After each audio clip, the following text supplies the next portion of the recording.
Hello. Welcome to Election Night 2020 from Dartmouth College and the Rockefeller Center. We've invited small groups of students to various locations around the campus and to rooms here at the Rockefeller Center.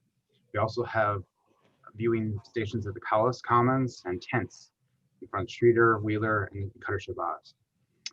I should say that we have been vacant. Most of these places have been vacant most of the term, and it's good to have students back, even if for just one evening.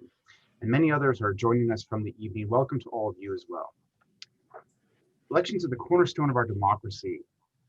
Thank you for your interest and thank you for participating. Please keep it up beyond this evening. No matter what happens, whether your preferred candidate wins or loses, or even if we can't determine a winner for as long as it takes to resolve the election, let us all be thankful for the opportunity we have to provide input into the political system and to come together, much like the spirit of Nelson Rockefeller, someone who transcended political parties to provide a model of leadership and public policy. And he saw results for the people he served.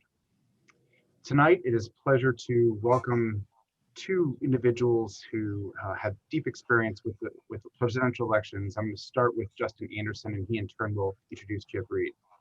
Justin Anderson is Dartmouth's Vice President for Communications. He heads the Office of Communications and is a member of President Hanlon's senior leadership team. Justin came to Dartmouth from ABC News to work as the college's Director of Media Relations. Justin has experience covering presidential races as a journalist himself. In the past, in particular, he has covered John McCain's presidential campaign in the year 2000, as well as serving as the coordinator for ABC's coverage of the 2008 presidential election. Many at Dartmouth know him as the moderator for the Provost's biweekly Community Conversations series with Joe Helbley, who's challenged us to find ways to gather students together in small settings like this one. So we're very happy to have Justin participate here. Today, we're going to go back to Justin's origins and expertise in journalism, and Justin will introduce our main speaker tonight. Thank you. Thank you so much, Jason, for that very nice introduction. It is so nice to be with all of you this evening. Election days, election nights are always exciting, and today is certainly no different. Perhaps a little bit more stressful than usual. So it's nice to be able to come together in a group as we are excited and stressful, and can hopefully share that emotion together. It is my pleasure to introduce Chip Reid. Chip is national correspondent for CBS News in Washington, D.C. He has a long and illustrious career at all three broadcast networks. But from 2009 to 2011, he was CBS News's chief White House correspondent. And during that time, he interviewed President Obama multiple times. Before joining CBS, Chip reported from NBC News and my alma mater, ABC News, and before that, two local Washington, D.C. stations. He has covered multiple presidential campaigns, which I'm sure we're going to hear more about shortly. Chip has reported extensively around the world, including from the Middle East. He reported from Afghanistan after the 9/11 attacks in 2001. In 2003, he was embedded with U.S. Marines for the first 6 weeks of the Iraq War. And if that wasn't impressive enough, prior to his journalism career, Chip practiced law, serving for 4 years as counsel to the Senate Judiciary Committee on the staff of ranking Democrat Joe Biden. And in 1987, he was general counsel to Joe Biden's first presidential campaign. So Chip, it's great to have you here. I will turn it over to you right now. Welcome to Dartmouth. Well, thank you very much. Let me, in the interest of full disclosure here, as you just heard, I worked for one of these presidential candidates. And one reason that I am available tonight to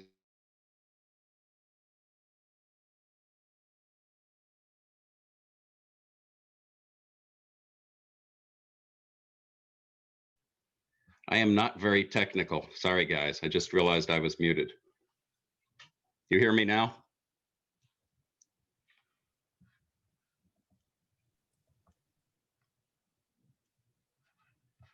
I hope you do.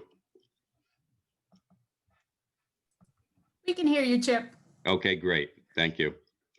All right, and full disclosure, I wanted to make clear that the reason I'm available tonight and not out covering this campaign is because when Joe Biden became the front runner, I bowed out of this campaign. I still cover, I fill in at the White House, but I've been following it very, very closely. But I just thought there was too much of the appearance of a conflict of interest for somebody who had worked for Joe Biden's for almost 6 years back in the 1980s, a long time ago. But I take the conflict of interest thing very seriously. Given that one of the things I did for Joe Biden as a lawyer was determine who had a conflict of interest and who didn't. So I take it seriously. But anyway, thank you very much for inviting me here. I always take the position that it's my goal to put my personal views aside, which is what I did when I covered the White House and Joe Biden was the vice president. Whenever there was a Joe Biden story, I would give it to Bill Plant, who was the other White House correspondent at the time. My views when I'm reporting are irrelevant, my personal views. So it's something I've worked very hard at over the last 32 years. And I hope I can stick to that tonight too. But thank you very much for inviting me. Let me begin by saying the questions that I assigned myself here are, and I almost wish I had picked something easier because political predictions are so often wrong these days. But the questions are, first, what would a Joe Biden victory mean? And second, what would a Donald Trump victory mean? Now, first, before I address those questions, I want to go back for a moment to 2016, when my assignment on Election Day for CBS News was to cover Wisconsin. And you may wonder, if you cover politics, what the hell was I doing in Wisconsin? Because Wisconsin wasn't even believed to be a battleground state on election night. Well, that changed.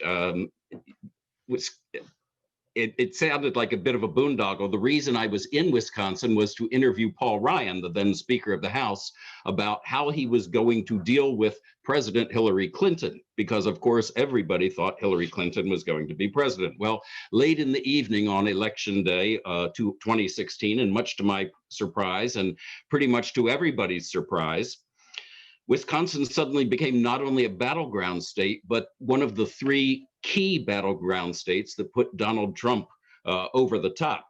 Now, 4 years later, all the polls are saying that Joe Biden is going to win. So the first answer to the question, what would a Joe Biden victory mean, is that the pollsters and the experts finally got one right, if that happens. Their reputation is so on the line this time around. If they get it wrong this time, I don't know how they're going to recover. They might never recover. I don't know if anybody's ever going to believe the experts and the pollsters again.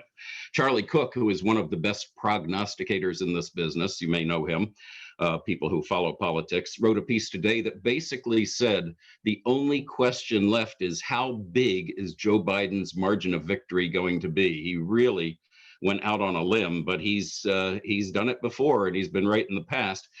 So if Joe Biden doesn't win, Charlie Cook and a whole lot of other so-called experts are not just going to be wearing surgical masks for the foreseeable future. They're going to be wearing their Halloween masks because they're not going to want anybody to be able to recognize them.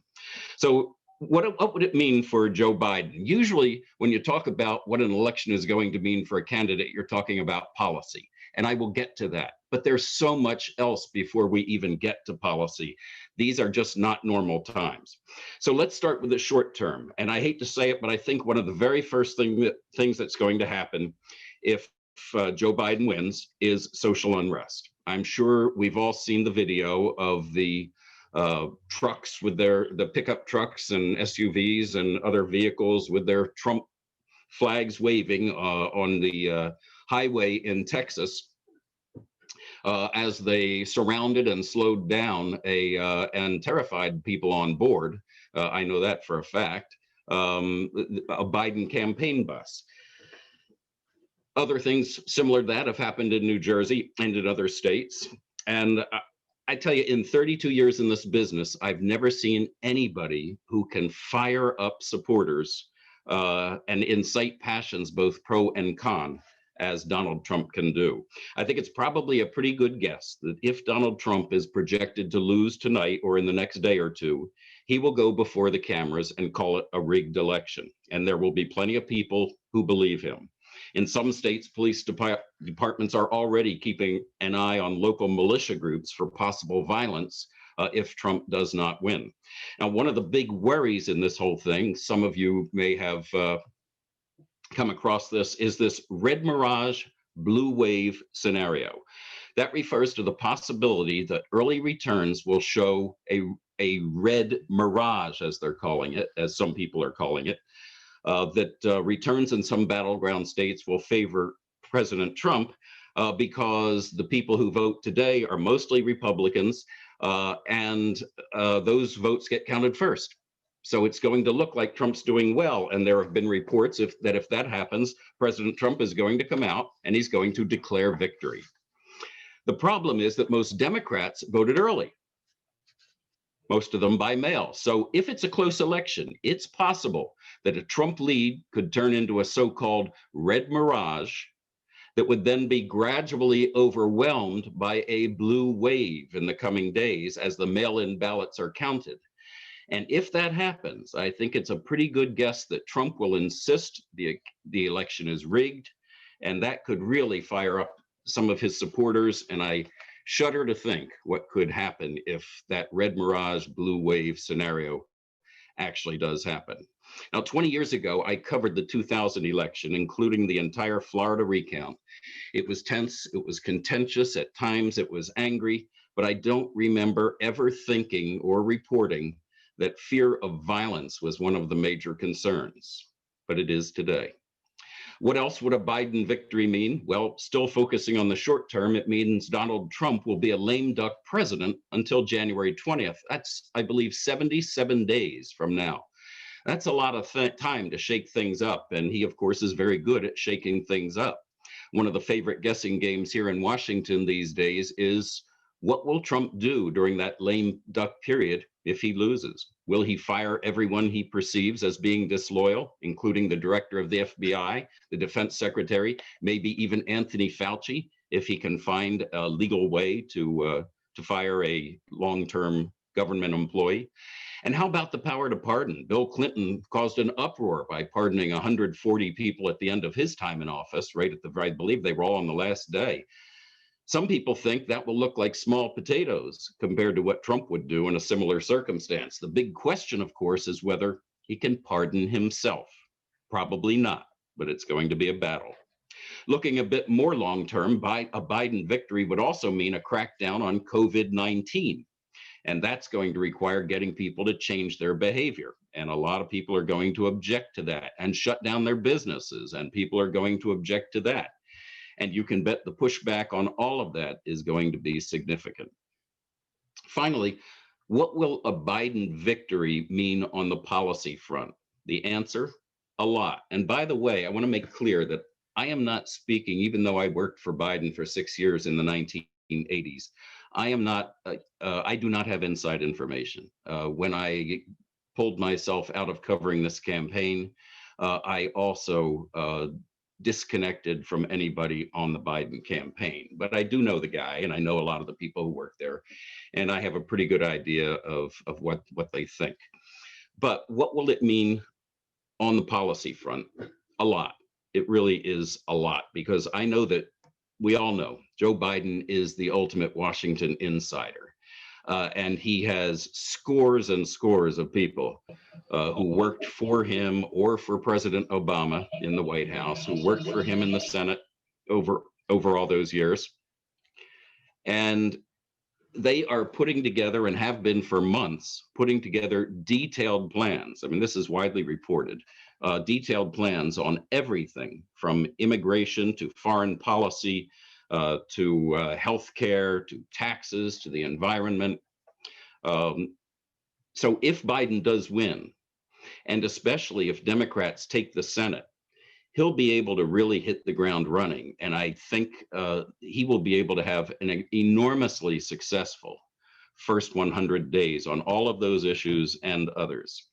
He will also be able to reverse many of the environmental and business regulations that the Trump administration has eliminated or significantly modified.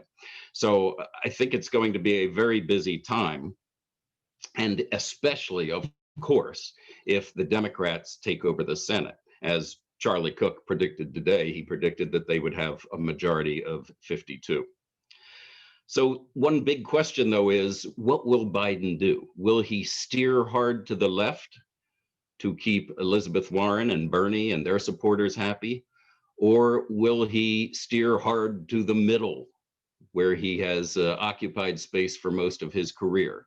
I think it's pretty clear just from things he's said, what he's done so far, it's going to be right smack dab in the middle of all that. He feels very comfortable trying to get as big a coalition as he can and working with people from all sides. I think he'll also make an effort to get Republicans involved. But how do you get Republicans to vote for legislation that is also being supported by Elizabeth Warren and Bernie Sanders? Very, very tough task, but he will try. I'm not sure he will be successful, but I think he will be somewhere right in the middle of the Republican Party rather than steering to Bernie's side or to a moderate Democrat, moderate Republican side. So, okay, part two, what would a Trump victory mean?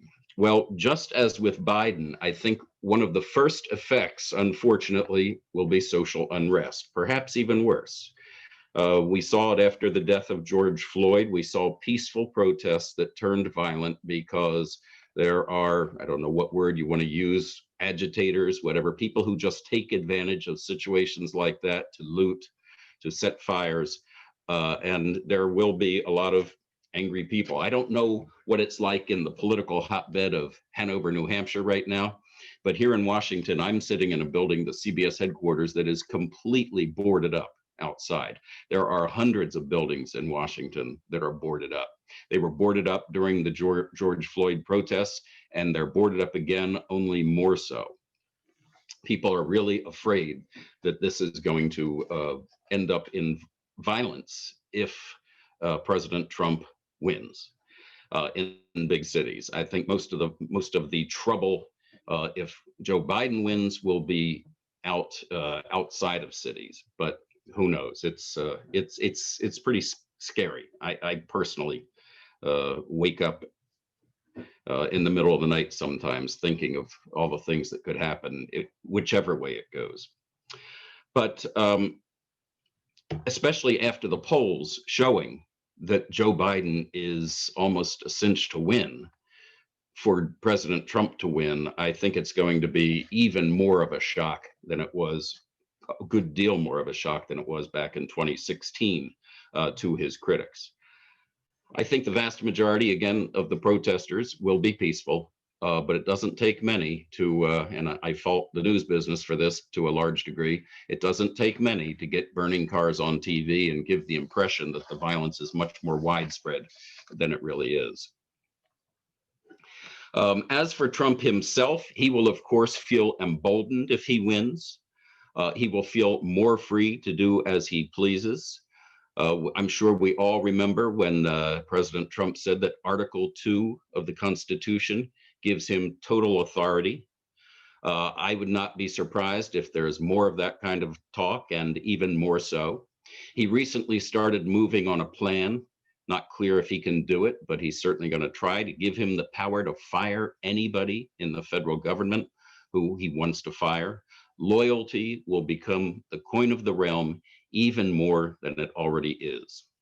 As for policy, it's a bit of a mystery. He didn't really run on a set of policies or on a platform. He didn't really present a policy platform at the Republican convention. As limited as it was. And of course, if the House remains in Democratic hands, and if the Senate goes Democratic, there will be almost total gridlock on Capitol Hill. There just won't be much done at all. In that case, of course, he'll continue to focus on things he can do without Congress, cracking down on immigration, eliminating regulations, issuing executive orders. A lot of it will be fought out in the courts.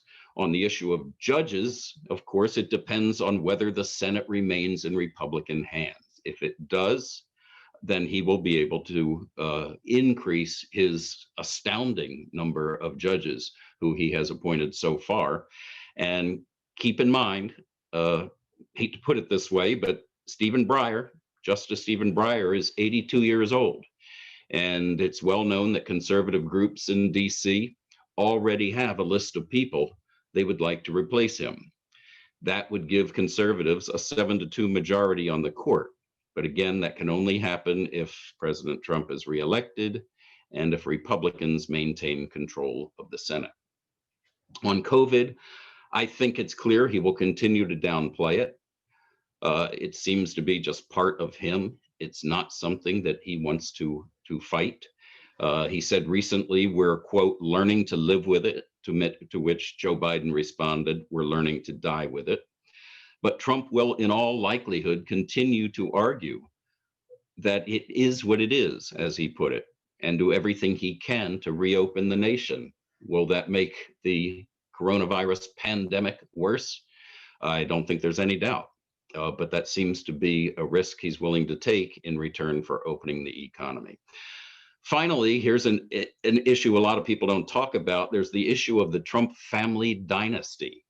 When I cover Trump rallies, there are always some people in the crowd who are wearing T-shirts that say Donald Trump 2020, Donald Trump Jr. 2024, Ivanka Trump 2032, Eric Trump 2040. And they are serious. They really believe that this is just the beginning of a family dynasty. I'm not saying it's a majority Republican opinion or even a majority of the people at the rallies, but there are enough people, from people I've talked to at these rallies, there are enough people who believe it, that it really will be an issue if he gets reelected. The last question I assigned myself for this webinar was, is this election a turning point in American history? And my answer is very brief. I believe it's pretty clear that the answer to that is duh. So that is all I have to say. It's shorter than they asked me to do, so that leaves more time for questions. So I am all ears.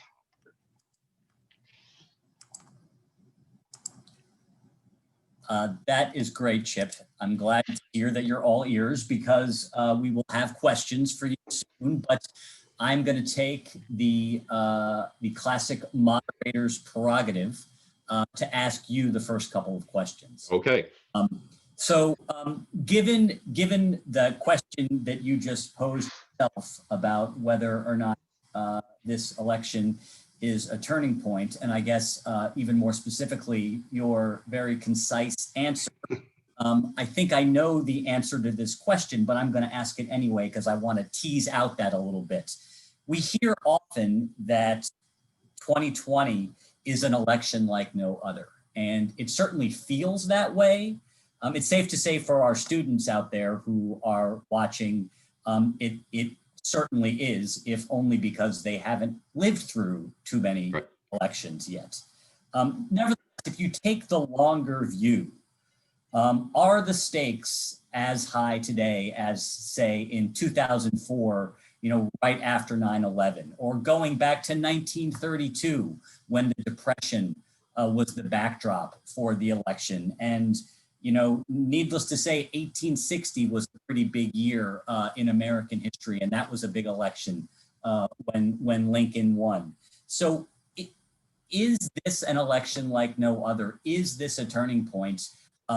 You think so? Yes. So could you perhaps expand on that as you put it in a historical context? Yeah, well, I think there have been a number of elections that have been turning points, and I am not a professional historian, but I certainly think Roosevelt was a turning point. I think Ronald Reagan was a turning point. Certainly there were elections in the 1800s, the early years of Jefferson and Adams and Madison, that were turning points, and Jackson. I mean, there have been certainly Lincoln and after Lincoln, but real turning points are fairly few. I think that this is one of those. I mean, who knows? We could turn out to be wrong, because it all depends on what happens after this. If Biden wins this time and Donald Trump Jr.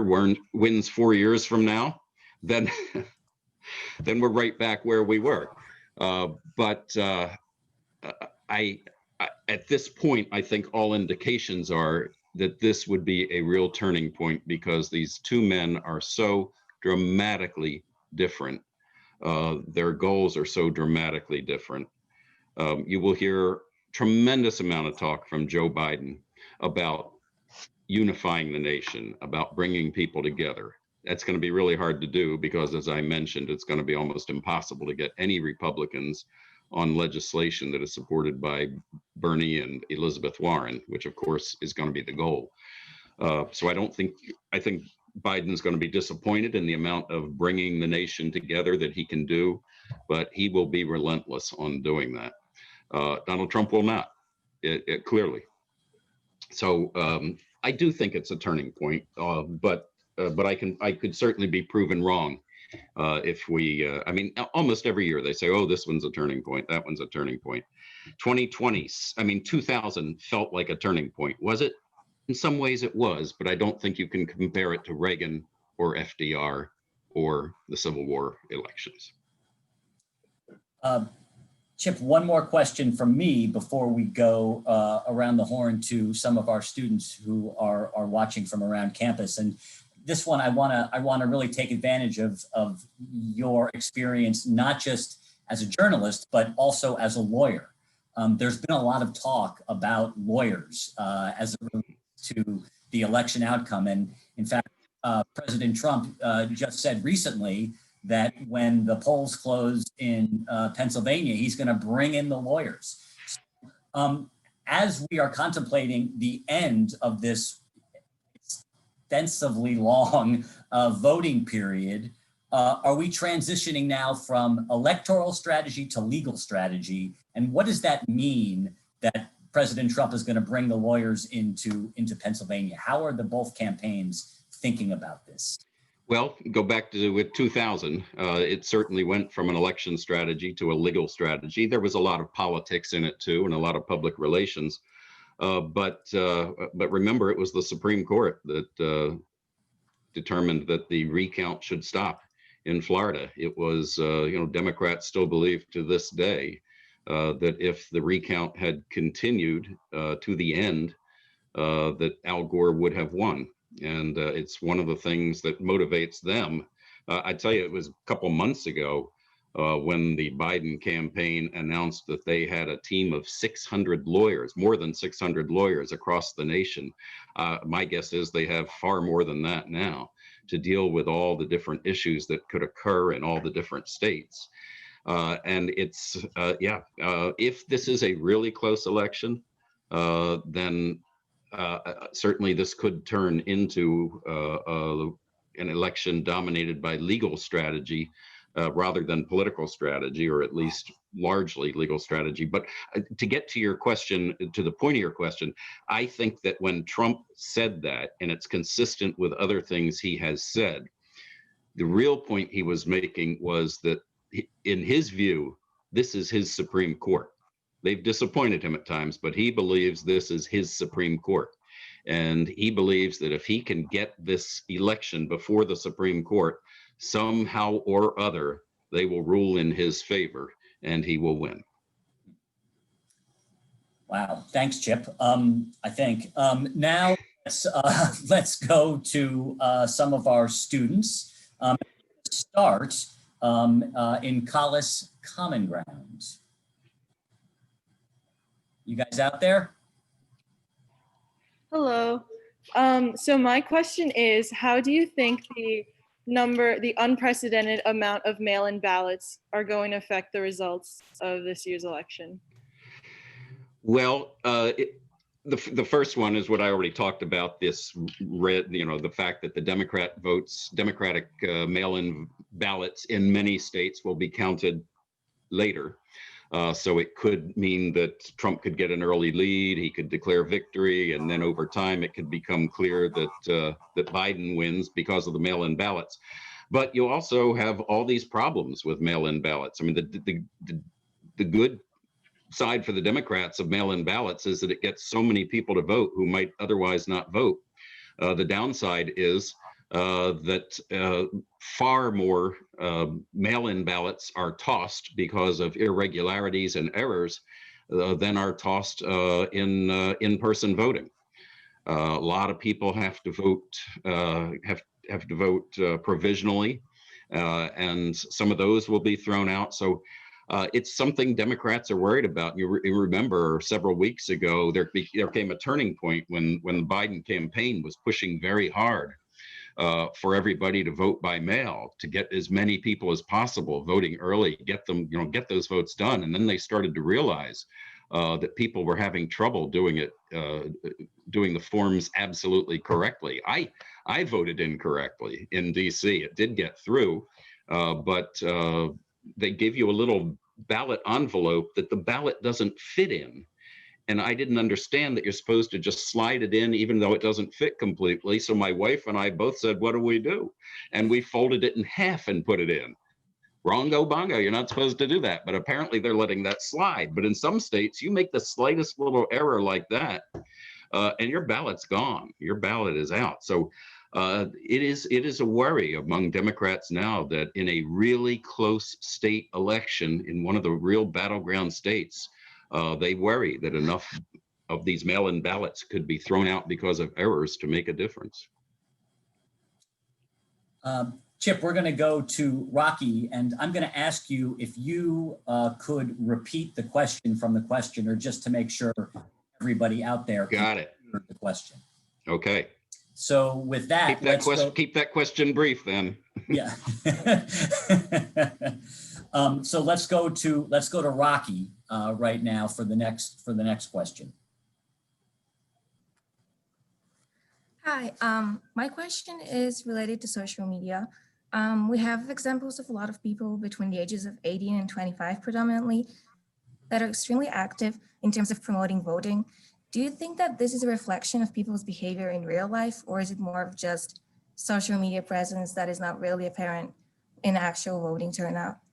Could you ask me that one more time? I missed it. It went out for a moment there. Of course, yeah.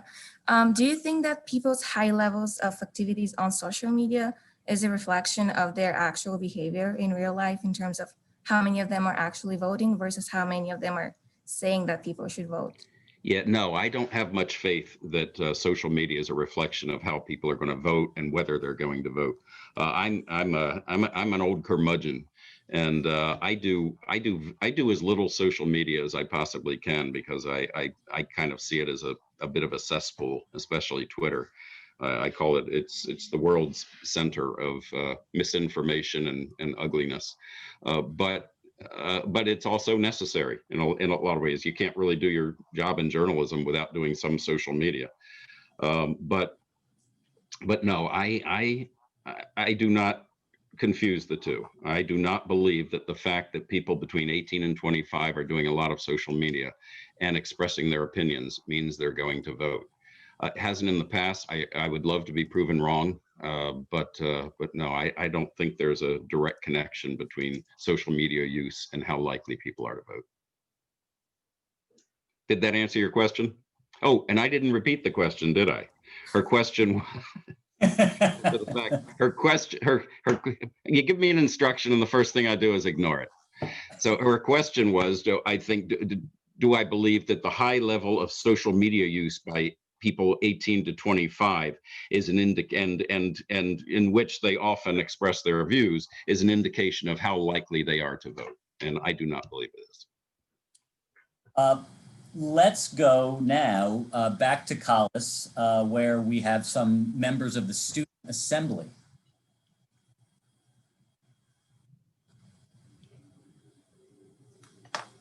Hi, I'm Kami from the Student Assembly, and I'm wondering, what, if any, role will the conservative Supreme Court play if either campaign kind of like contests the results of the election?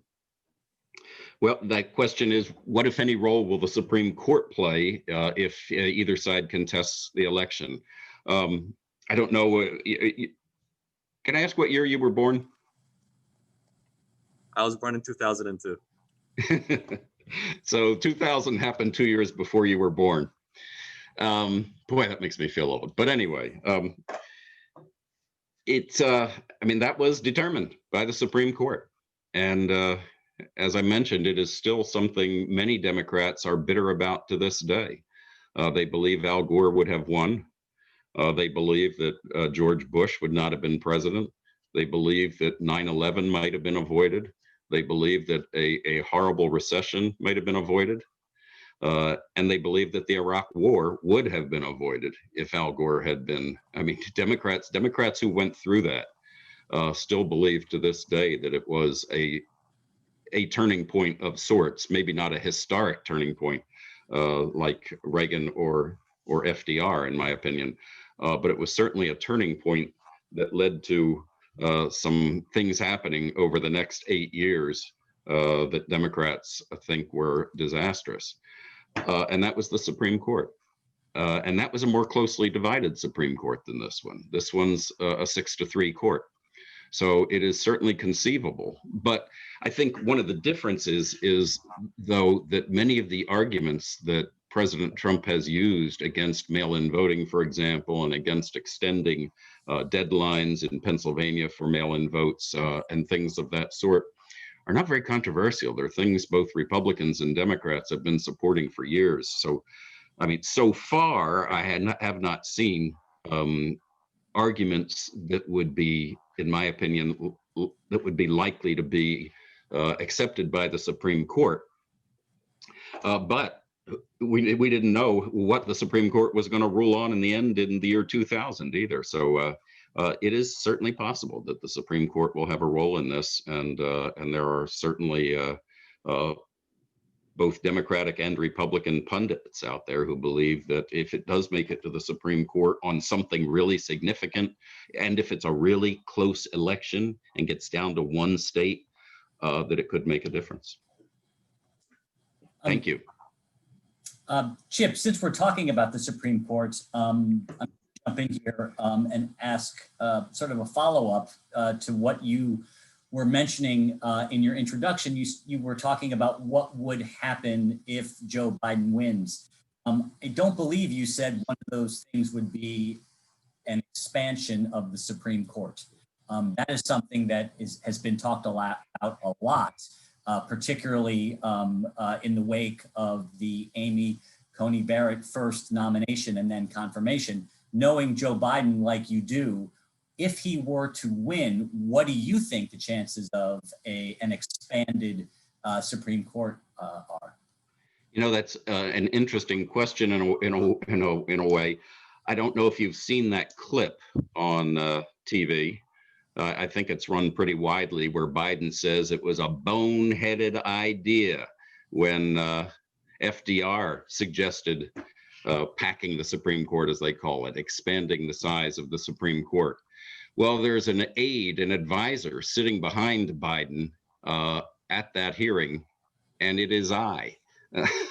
I do not remember that moment, but if you look at that clip the next time it runs on TV, there's a very youthful guy with big hair sitting behind Joe Biden and looking around the room like he wasn't paying any attention.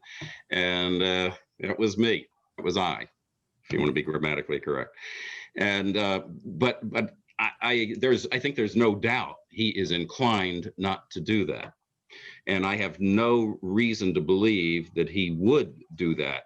So I'm going beyond your question and saying the one thing, my guess is the one thing that could change his mind is if this court starts doing things like reversing the gay marriage decision, reversing Roe v. Wade, killing the Affordable Care Act, doing things of that sort, really dramatically changing the jurisprudence in this nation in a way that is highly political in the view of Democrats, and something that just enrages the entire Democratic establishment and left wing.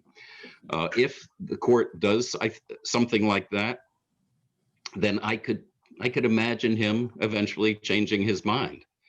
I mean, Joe Biden did change his mind on Robert Bork. He was inclined initially back in 1987. That was after I left working for him. giving my age away here. I worked for him from 82 to 86 in the Senate. And then I went back to work for him in 87, late in 87 to work on the campaign, but I did not work on the Bork campaign, I mean, on the Bork nomination. But Biden went into that saying that I don't think, and I know I had done judicial nominations for him, and he believed that you should not reject anybody on the basis of their ideology.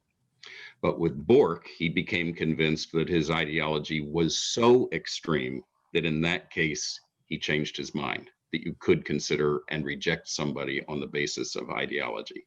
So could he change on this? I wouldn't rule it out completely anyway.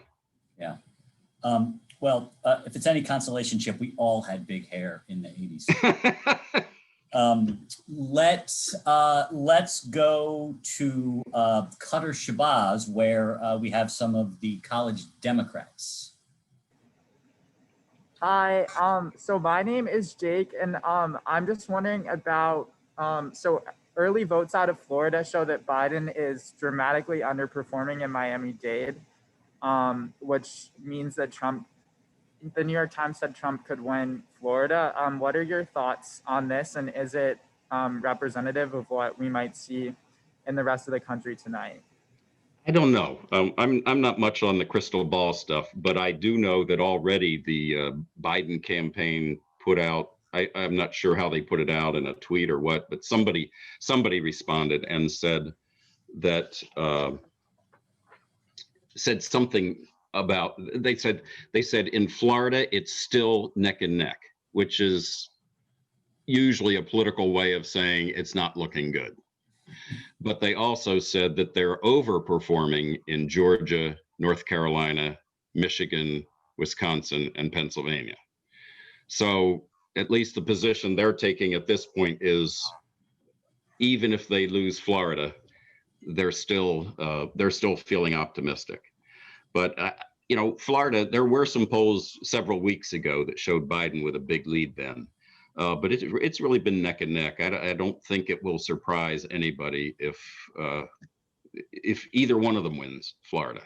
And if Biden loses it, it is certainly not a death knell for his campaign. And I would point out that it's 7:43 p.m. I think it's a little too early to call Florida for any early returns or no early returns. I think. Yeah. I think it's going to be hours before. That is a very good point. Yeah, it's going to be quite a while. So let's go to the Streeter tent, where we have the Dartmouth Political Union.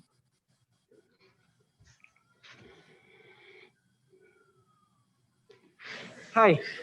So one of the questions we were going to ask was whether you have any insider information with regards to Pennsylvania, but you answered that to some degree already.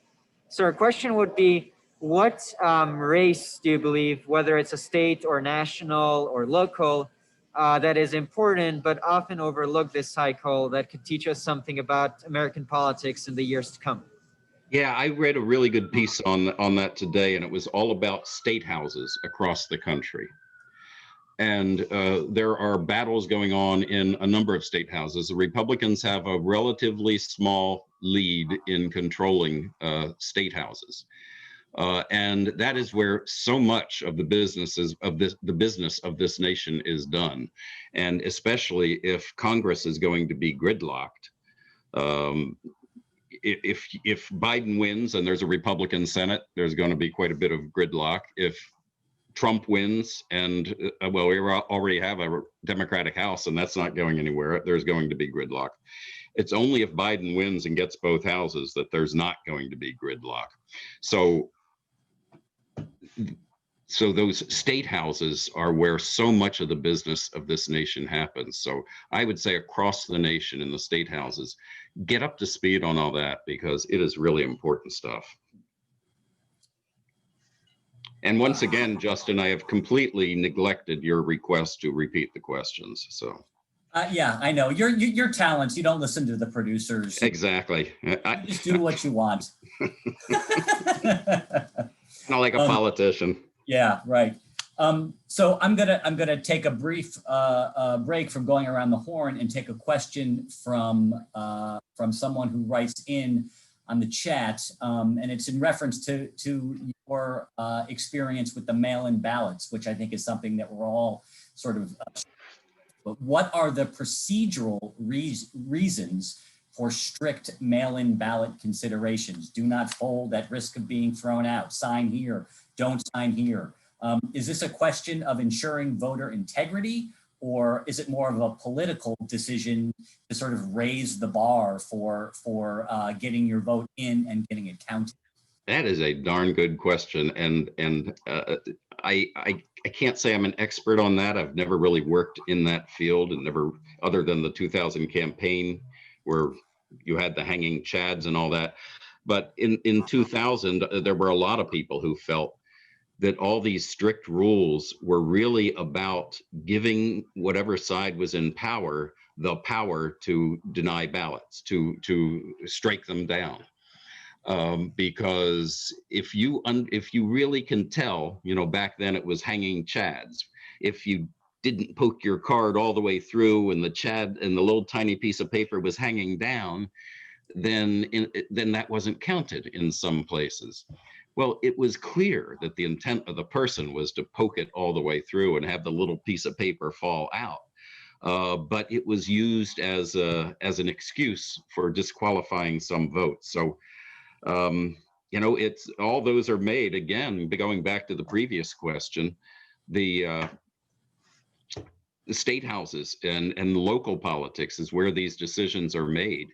And local decisions can affect national elections. And so make sure that you're not just focusing on Congress and the presidency and Supreme Court appointments and such. So much of what happens in elections in this country generally happens in states, towns, counties, local elections, school board meetings. That's where a lot of the time, that's where the real action is. Let's see if there's any action at the Wheeler tent.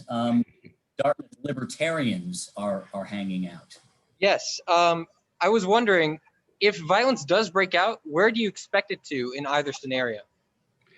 Well, by the way, he said if violence does break out, look how good I'm being, Justin. That's good. If violence does break out, where do I expect it? What is the temperature in that tent, by the way?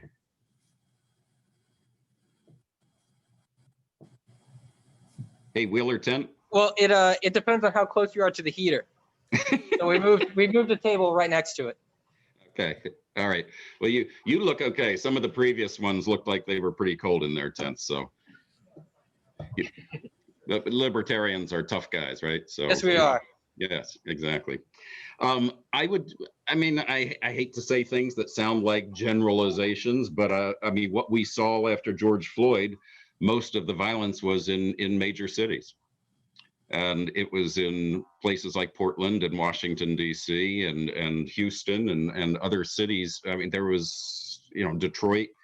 You're going to see it in big cities. I think with Trump, it's not going to be in big cities. I mean, I live in Washington, D.C., and I think that within a mile of my house, I've seen one Trump sign and I've seen 200 Biden signs in Washington, D.C. So if the angry people are the Biden people, it's going to be in cities. If the angry people are Trump people, it's going to be out farther. It's going to be places like Charlottesville, Virginia, wherever they decide to have a march or an event or a protest of some sort. That's my guess, but you know, that's just real uneducated guessing there. You know, Chip, certainly what has happened thus far is not a good predictor of what will happen, but it seems to me today has gone pretty smoothly in terms of acts of violence that may have been feared to happen over the course of the day. I haven't seen much coverage of major that's right. There's been almost nothing, but I don't think there will be anything until we have a projection of who's going to win. Sure, but I'm trying to find good news wherever I can. Good for you. I try to do that too. I think we can, we have time to go back to Collis Common Ground with another question, if you're there, Collis Common Ground. We are here. Hi, Mr. Reid. First and foremost, thank you so much for coming to Dartmouth. My name's Manu, and I had one quick question about mail-in ballots and absentee. So, like you probably already know, a lot of states, as well as nonpartisan organizations, are starting to sue or take a lot of issues to court over the legitimacy of these policies.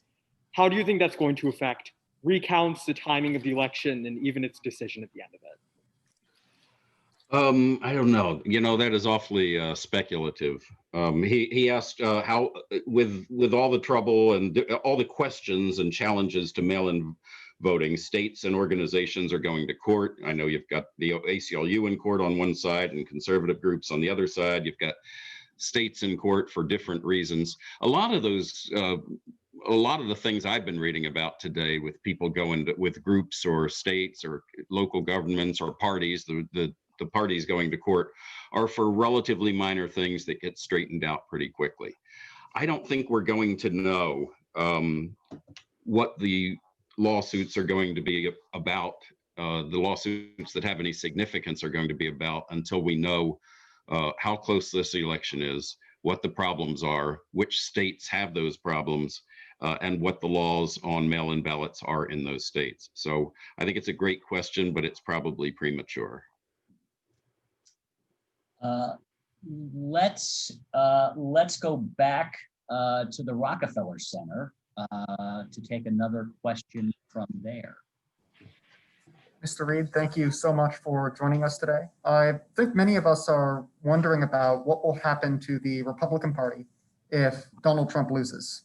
What factions in the Republican Party do you see maneuvering for power in a post-Trump GOP, and who do you see prevailing? Well, you know, I mentioned that whole thing about if Trump loses, and I mentioned that thing about the family. I find it very hard to believe that, I mean, Trump has a certain magic with the Trump base that I do not see in any of his children.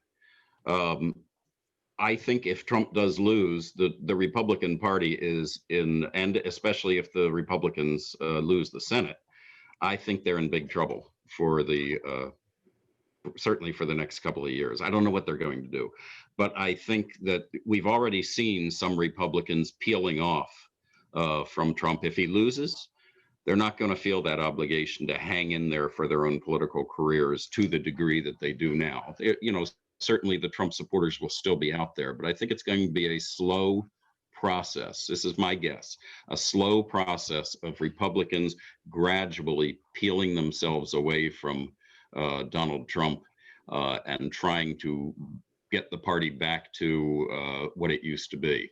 I don't know how successful they're going to be with that, because you know, who knows? What if Trump runs again himself in 4 years? You just never know. I try not to make predictions of that sort because they're always wrong. Well, and I suppose a related question is what happens to the Republican Party if Trump wins?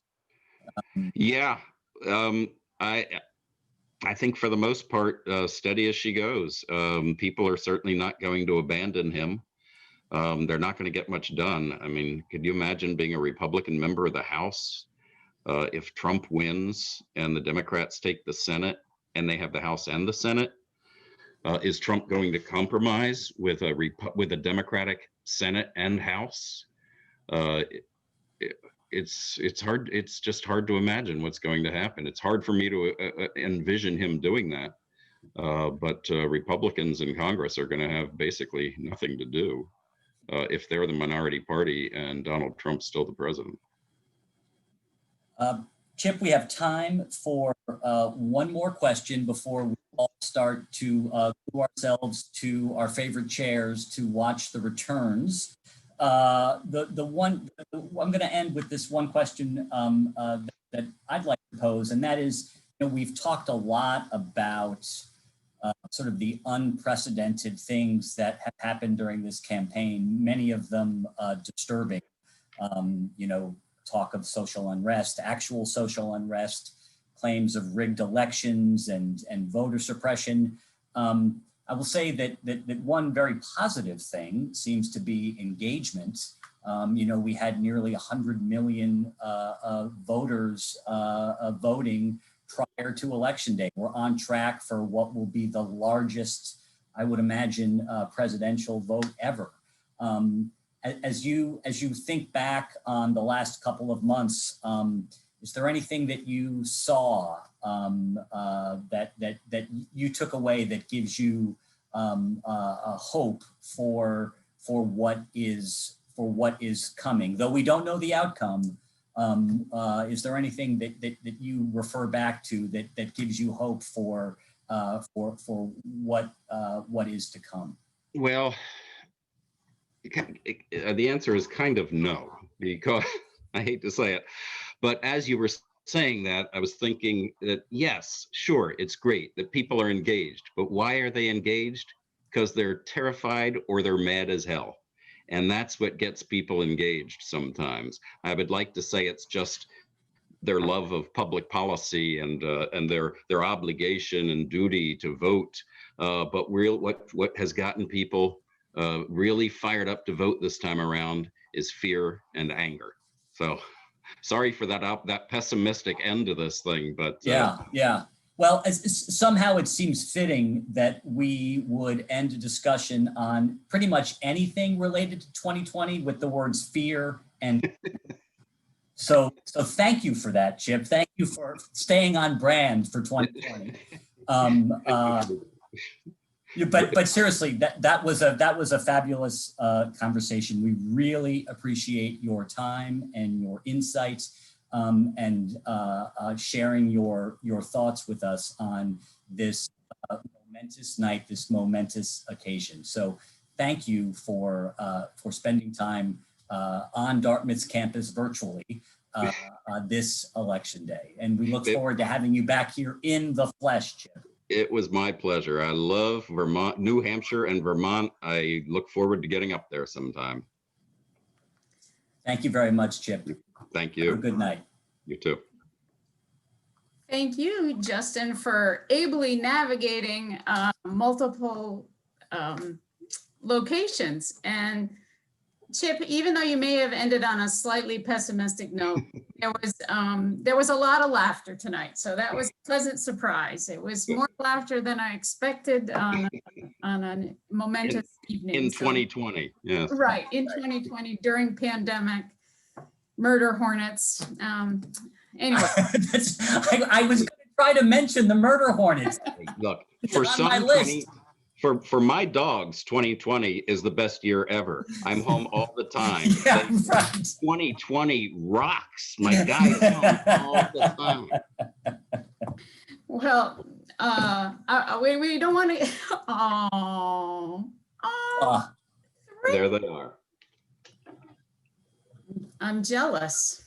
Yes, they're pit bulls, but they're the sweetest dogs in the world.